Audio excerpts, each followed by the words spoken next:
Welcome to the More Than Movement channel. Today I'd like to discuss the flow of a functional ring and mace routine that I performed recently. I started off the flow with ring holds into ring dips, and as you can tell, rings are something that are still relatively new to me. Dips are becoming easier, and I feel like my cores and my shoulders are adjusting to the type of strain that the rings put on your body. But I still feel like I have a long ways to go before I can claim to be an expert on these tools. But I still try to implement them as much as possible because of the tremendous strength gains that you can achieve through just incorporating them for dips or pull-ups or basic movements. Switching into the mace, I was supersetting these two movements. The mace was helping me keep my shoulders loose and open. And you're still getting an element of strength and momentum training here with the mace, and it's a very fun tool to play around with. You can transition very easily and seamlessly into training your shoulders, to core, to functional chopping and swinging movements that get just about every muscle in your body. So it's a fantastic tool, and I love to be creative as much as I can with the things that I'm implementing from a training perspective. So expanding on all these movements and trying to develop each one of these things as a skill set is really what my focus is. So I'm just playing around with the rings, honestly, or with the mace, honestly. I don't really have any goals in mind other than to keep the momentum going and trying not to hit myself with it. Another round here of mace. I like to focus on what I don't know what these swings are called, but the little swings behind your back like that prior to going into rotation. I feel like I can set my scapulas and my collarbones where they need to be while doing that. I like holding the mace out straight like this. I feel like it really increases the amount of tension that you can create in your core and that you're feeling in your shoulders. And then again, the great thing about the mace is you can seamlessly transition into different movements. So a flow routine is really fun to develop using this tool. So again, just kind of playing around with it. Trying to keep it moving is really the goal, and keep it from hitting yourself. If you can do those two things, you're doing good. Back to the rings. Functional inversions, or inverting yourself, I feel like is a very functional thing to do, especially when you're talking about decompression of the spine. Getting upside down is a really, really useful tool, and for kind of talking to those difficult parts of the lumbar and the thoracic region of the spine. It kind of helps you call upon those stabilizing muscles in your spine a lot better. So I like to do that as an inroad into my sets, whether it's dips or pull-ups. Sometimes I'll find myself getting into an inversion first, and then getting into the pull-ups or dips afterwards, and I find that helps me get more reps because I can I'm recruiting more muscles with that isometric hold at the very beginning. And then going into it again afterwards.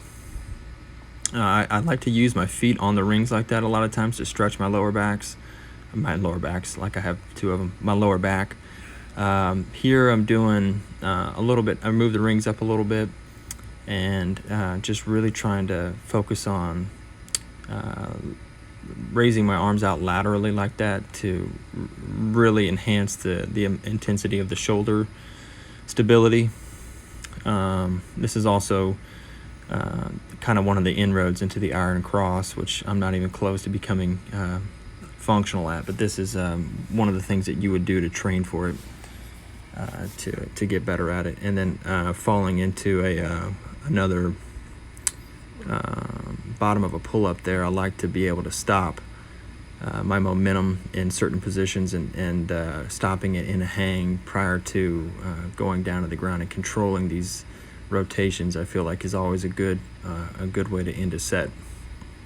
Here I'm just honestly playing around, trying to get a reaching task in with the mace, using the mace for a reaching task.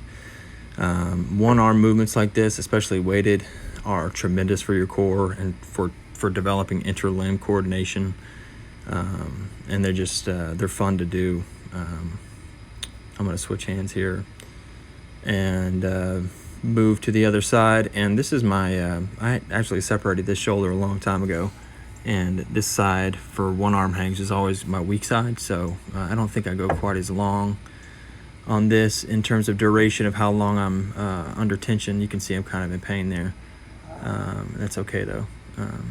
It's nothing too crazy. Moving on from rings, getting into some jumping and balancing and kind of just overall global using of the body. Here you're going to see me do some what I call like the shimmy or the monkey shimmy down the bar here. I'm going to get up and balance on these logs, and then I'm going to come back and kind of shimmy back towards the start of that pull-up bar there.